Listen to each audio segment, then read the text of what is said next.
5天检测900万人，奇迹引发国外瞩目。他们都在问什么？为什么只有中国能做到？西方人心中终于有了答案。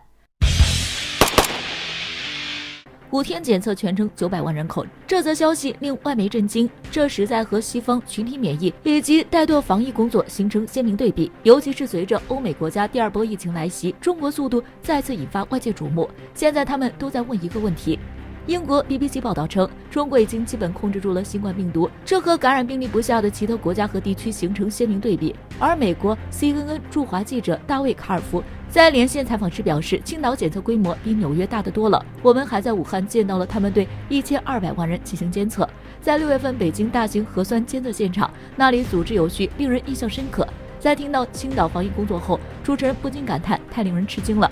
许多措施在很多国家都是实施不了的。纽约时报则指出，青岛新冠监测能力远超美国，但中国足以让外媒震惊的又何止一个青岛？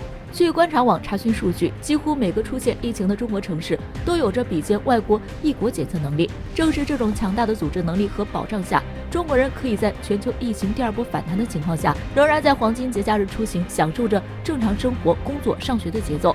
关于中国检测速度，几乎所有外国人都在问一个问题：How？之前关于为什么中国是唯一在没有死灰复燃情况下成功的真正遏制新冠病毒的国家，这已经引起了一波讨论热潮。但当时结论褒贬不一，有人认为这是集权下牺牲自由的结果，但更多的还是赞赏的态度。现在事实证明，我们可以在欧洲饱受疫情反弹之苦的时候，能够自由的在节假日出游。现在我倒想问问，谁更自由？在西方媒体长期歪曲有偏向的报道下，西方大部分民众的想法难免会充满着偏见。但事实胜于雄辩，西方媒体们发现再也骗不了了。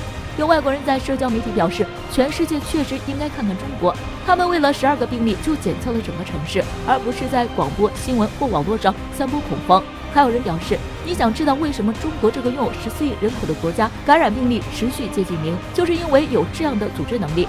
与此同时，在加拿大和美国，我们还在讨论是不是应该戴上口罩。西方政治策略就是去指责别人，不承担责任，这样根本没有任何希望。至于为什么中国能成功遏制疫情，西方国家为什么不能？相信西方人心中终于有了答案。